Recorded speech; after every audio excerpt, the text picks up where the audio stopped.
Olá, meu nome é Felipe Martins de Oliveira e você está ouvindo a série Espiritualidade para Todos os Dias. A reflexão dessa semana encontra-se no seguinte texto bíblico, Atos 16, de 16 a 40, e corresponde à semana 21 do Guia Devocional no livro de Atos dos Apóstolos, cujo título é Viagens Missionárias de Paulo de Derbe a Atenas, parte 2. Vamos à leitura do texto bíblico. Certo dia, indo nós para o lugar de oração, encontramos uma escrava que tinha um espírito pelo qual predizia o futuro. Ela ganhava muito dinheiro para os seus senhores com adivinhações. Essa moça seguia a Paulo e a nós, gritando: "Esses homens são servos do Deus Altíssimo, lhes anunciam o caminho da salvação." Ela continuou fazendo isso por muitos dias. Finalmente, Paulo ficou indignado, voltou-se e disse ao espírito: "Em nome de Jesus Cristo, eu lhe ordeno que saia dela." No mesmo instante, o espírito a deixou.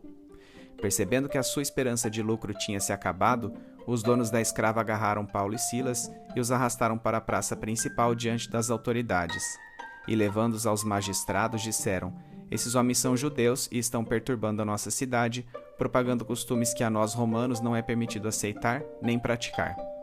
A multidão ajuntou-se contra Paulo e Silas, e os magistrados ordenaram que se lhes tirassem as roupas e fossem açoitados. Depois de serem severamente açoitados, foram lançados na prisão. O carcereiro recebeu instrução para vigiá-los com cuidado.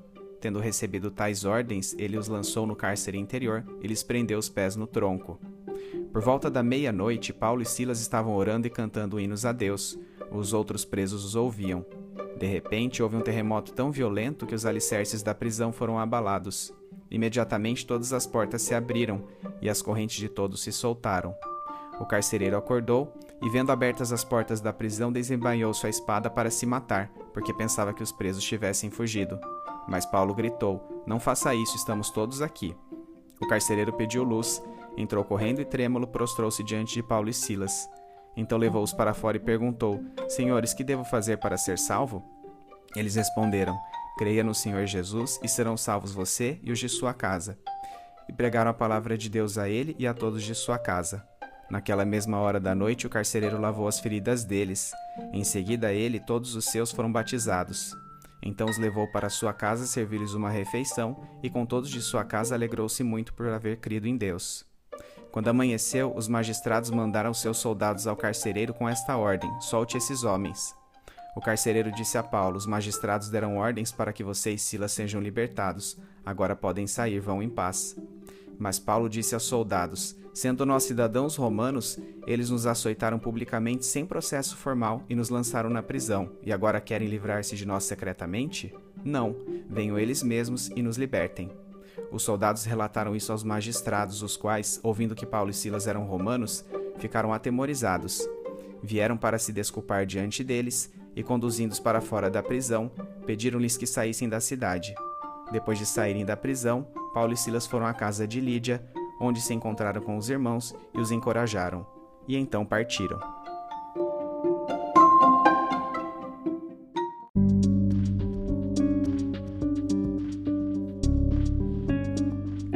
Dentro da mitologia grega, Piton era o nome da serpente guardiã de Delfos, localidade em que se encontrava um famoso oráculo.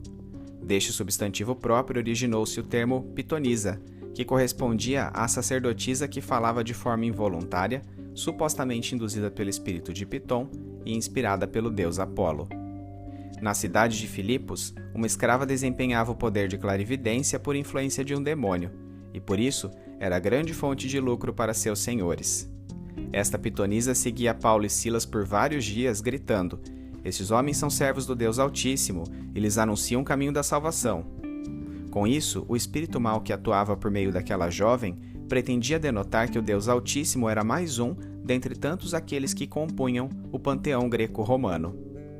Indignado pela maneira como a jovem estava sendo manipulada e desgastado pela estranha proeminência que Silas e ele estavam adquirindo naquela localidade por causa das palavras da moça, Paulo ordenou ao demônio que se retirasse dela, o que ocorreu no mesmo momento.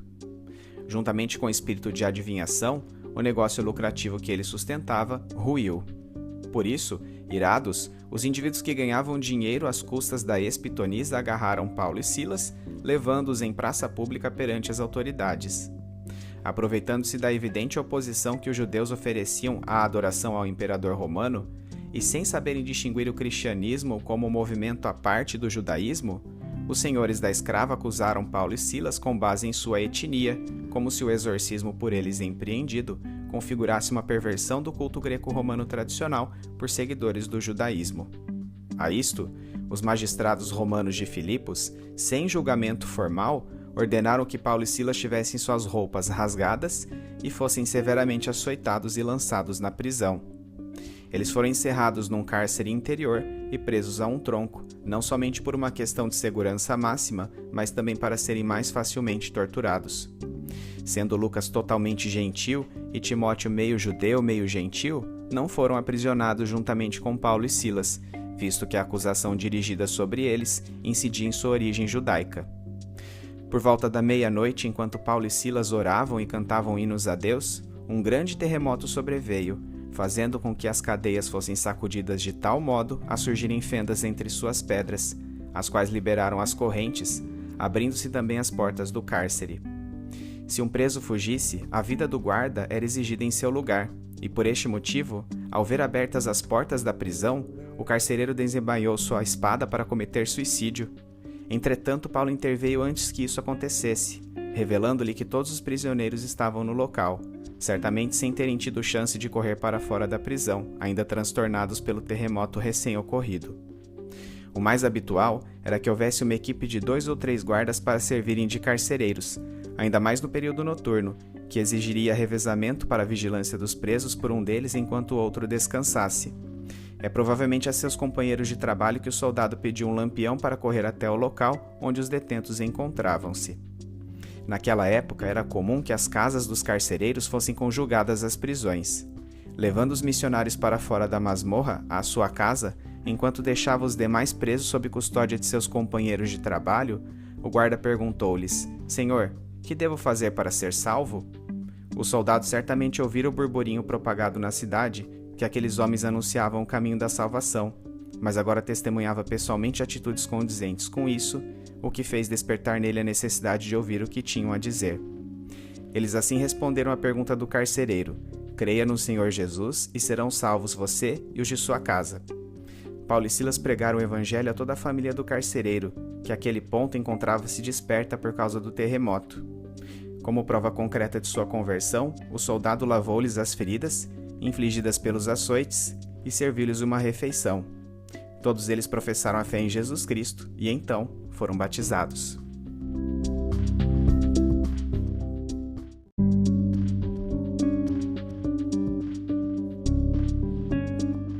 Após estes acontecimentos, Paulo e Silas foram reconduzidos à prisão, já que aguardavam o desfecho de seu caso. Ao amanhecer, os magistrados enviaram soldados ordenando ao carcereiro que soltasse os missionários. Certamente que sua soltura seria sucedida por um banimento de Filipos, de maneira que a tortura que lhes havia sido imposta servisse como uma correção exemplar. No entanto, Paulo protestou a simples expulsão da cidade, pois tensionava que sua inocência fosse publicamente demonstrada por meio de um pedido de desculpas. Com isso, queria consolidar a igreja nascente em Filipos e impedir que ela sofresse as mesmas perseguições. Em sua objeção, Paulo recorreu ao fato de ser cidadão romano. Embora a cidadania romana pudesse ser obtida mediante pagamento ou como prêmio diante de serviços prestados ao império, Paulo era um cidadão romano por nascimento, ou seja, seus progenitores eram judeus romanos. Um cidadão romano estava sujeito à lei de Roma e não das províncias, o que o protegia de ser surrado sem julgamento, de punições cruéis como a crucificação e de prisões ilegais, direitos que não existiam para o provinciano ordinário.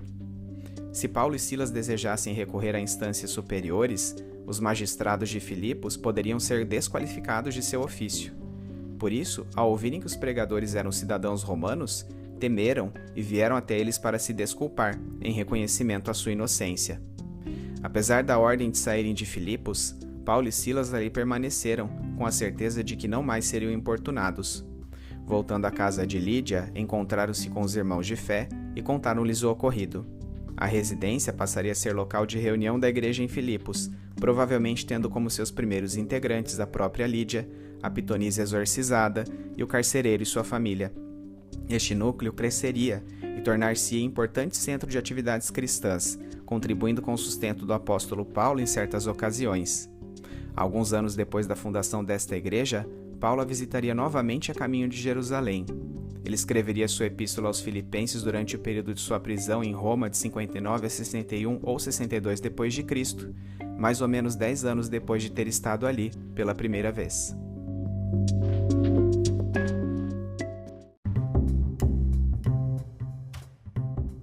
Aplicação prática. É raro que as ações demoníacas sejam explicitamente más. Antes, tendo a capacidade de transformar-se até mesmo em anjo de luz, o diabo age de maneira sutil, por meio de um bem aparente para então trazer confusão e distanciamento da verdade. Era esta sua pretensão ao fazer a pitonisa anunciar que Paulo e Silas eram mensageiros da salvação, manipular a concepção dos habitantes de Filipos para que pensassem que o Jesus anunciado pelos missionários recebia endosso da religião pagã e até mesmo fazia-se um único movimento místico com ela. Já expusemos na semana 15 como práticas sincréticas ocultistas são utilizadas para essa distorção da verdade.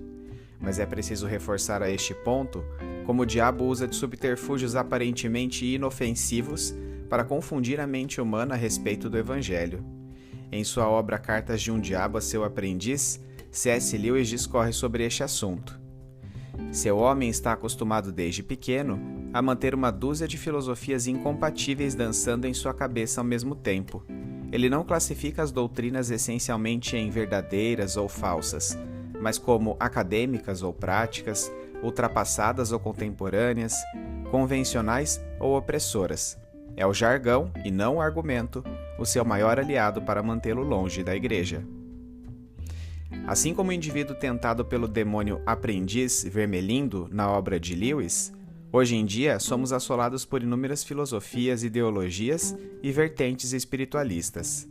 Entretanto, não estamos cultivando sagacidade, perspicácia e ponderação na mesma medida em que nos permitimos expor a tais ideias. A ditadura do politicamente correto, muitas vezes, impede que a verdade seja claramente dita, e o resultado disso é que temos trilhado uma espécie de nevoeiro espiritual que obscurece o reconhecimento daquilo que é de fato defendido pela Bíblia. Tendo o Espírito Santo como bússola, Paulo agiu a exemplo do próprio Jesus que não aceitara testemunho demoníaco. Temos que proceder usando o mesmo discernimento, refutando tudo aquilo que, por mais bondosa aparência que possua, coloque em xeque a integridade, a pureza e a suficiência do Evangelho. Uma outra questão de destaque é se a escrava vidente realmente era capaz de predizer o futuro. Nessa discussão, precisamos ter consciência de que a vidência de Satanás envolve muito mais proferir inferências que advêm de sua experiência em relação ao comportamento humano. Dessa forma, os demônios são capazes de até certo ponto predizer o futuro baseados em tudo o que depreendem das reações humanas. Tais previsões costumam ser proferidas genericamente, encontrando terreno fértil nas mentes de indivíduos sugestionáveis. Quanto mais unidos a Deus estivermos em oração e leitura bíblica, entretanto, mais nosso julgamento será direcionado pelo Espírito Santo para rejeitar tudo aquilo que é anticristão, bem como para conduzir outras pessoas ao caminho da verdade. A título de fechamento, é importante salientar que as ações de Paulo e Silas edificaram em Filipos uma igreja saudável e importante centro para as atividades missionárias que se sucederiam, contribuindo fortemente com a expansão do Evangelho pelo mundo romano.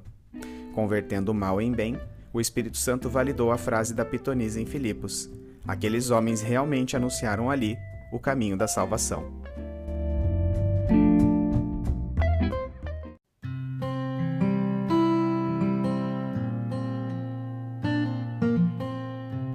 Trazendo da mente para o coração. Tenho muitos motivos para ser grata. Iniciei um negócio tão promissor com tinturaria de púrpura que sou conhecida não por meu nome, mas por minha procedência, a qual remonta à minha ocupação. Aquela mulher rica que veio de Tiatira, cidade do distrito de Lídia, a mulher de Lídia ou simplesmente a Lídia, é como me chamam. A proeminência que conquistei advém de muita dedicação e o respeito que adquiri é raro entre as mulheres de meu tempo. Obviamente, este não é o único motivo para a gratidão. Como prosélita do judaísmo, pude ter aberto os meus olhos em relação aos danos da religião pagã que me rodeia e passei a conhecer o Deus Altíssimo, o único verdadeiro.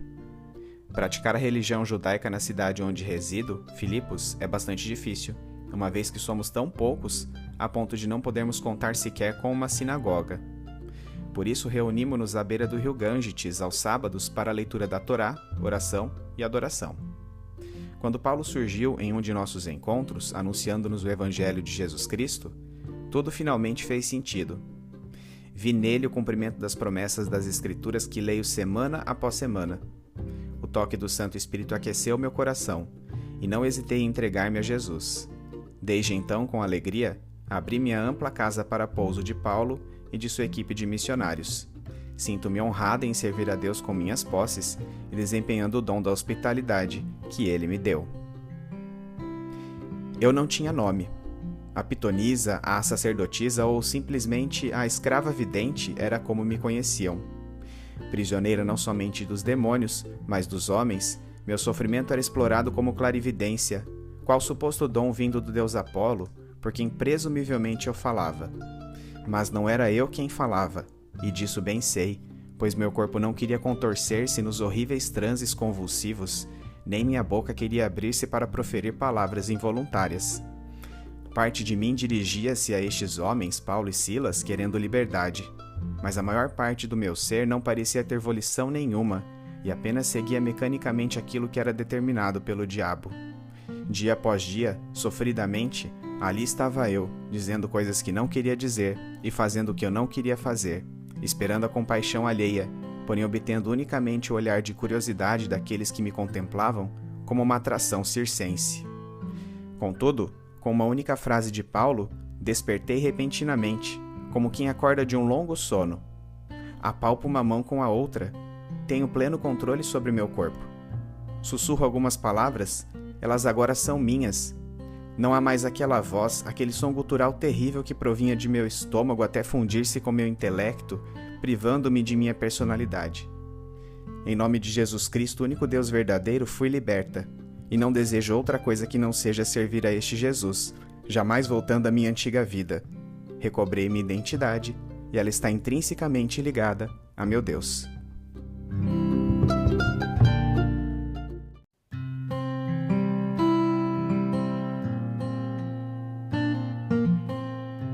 Já coloquei muitos criminosos na prisão. A vigilância deve ser severa contra os molestadores de Roma. Neste exato momento, acabo de receber mais 2 meliantes, os quais transtornam nossos costumes, protestando contra a cultura romana. Corre pela cidade a fama de que estes homens estão anunciando o caminho da salvação. Há muitos judeus como eles opõem-se à adoração ao imperador e causam tal tipo de balbúrdia. Com alguns açoites e uma noite sendo torturados na prisão, eles geralmente vão embora da cidade, recebendo sua lição. Pelo menos era o que eu pensava. Amarrados a um tronco, sedentos e famintos, com as costas abertas e feridas, rodeados por ratos e fezes humanas, esses indivíduos não maldizem. Pelo contrário, oram e cantam hinos a seu Deus. Era meia-noite, e meu sono foi maior do que as vozes desses homens. Mas mal eu havia adormecido, um terremoto despertou-me. Quão grande não foi meu espanto ao perceber que os tremores haviam aberto as portas das celas e desagrilhoado a todos os detentos. No exato instante em que eu pretendia perfurar meu peito com minha espada, posto que eu certamente seria morto de forma cruel por ter deixado escapar aqueles presos, um dos encarcerados gritou: "Estamos todos aqui, não faça você nenhum mal." Reconheci quem disse a frase. Foi o tal Paulo, que me pareceu ser o líder desses judeus. Primeiro um terremoto que coincide com os louvores desses homens. Agora eles me poupam a vida. A mim, que bem poderia ter sido morto por qualquer prisioneiro que pretendesse fugir daqui. Talvez esses homens realmente saibam qual o caminho da salvação. Levo-os da prisão à minha casa, que fica na construção adjacente à masmorra. Eles pregam sobre o Deus Altíssimo de que falou a tal pitonisa durante vários dias, mas esclarecem, há somente um Deus, e ele revelou sua vontade tornando-se um ser humano chamado Jesus Cristo. E este Jesus não somente sofreu por nós, como também ressuscitou, vencendo a morte e dando a todos os que o servem a possibilidade de também ressuscitarem. Quero ser seguidor deste Jesus. Toda a minha família que despertou por causa do terremoto e agora encontra-se reunida ao redor de mim para ouvir o que os missionários têm a dizer, derrama lágrimas de alegria. Encontramo-nos conosco mesmos e com o Senhor, a quem agora podemos chamar de Pai. Querido Deus, Essas 3 declarações bem poderiam ter sido testemunhos públicos rememorados durante as reuniões da igreja nascente em Filipos. Elas me mostram como o Senhor age de formas diferentes e alcança pessoas provenientes de contextos socioculturais distintos. Seja pelo sussurro suave aos ouvidos de Lídia, pela libertação arrebatadora da escrava vidente ou pelo confronto amoroso com aquele carcereiro, seu Santo Espírito sabe bem como deve agir em cada caso para conduzir as pessoas de volta a si. Sou-lhe grato porque o Senhor não restringe sua obra. Obrigado porque o Senhor tem filhos em todos os lugares e usará seus meios, transformando o mal em bem, para chegar até eles. Eu lhe agradeço porque o Senhor redime a cultura maculada pelo pecado que me cerca, mostrando-me seus valores superiores e fazendo-me viver por seus princípios. Em Jesus, tenho o mesmo propósito que Lídia encontrou. Neste Messias, recebo a libertação da opressão do diabo e posso viver em santidade para o Senhor, assim como a ex-pitonisa. Por causa do Cristo de Deus, a salvação estende-se não apenas a pessoas, mas a famílias inteiras que se rendem a seus pés, como ocorreu com aquele carcereiro. Oro para que as mesmas demonstrações de conversão se repitam em nosso meio hoje. Clamo para que a igreja brasileira possa manifestar obras dignas de alguém que teve sua cultura redimida. Que sejamos coerentes em nosso agir, para que nosso testemunho realmente alcance aqueles que ainda não conhecem a Jesus. Em nome dele é que oro. Amém.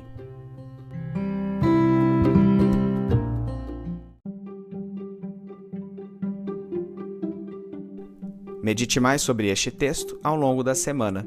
Domingo, leia o texto de Atos 16, de 16 a 40, bem como os comentários sobre ele.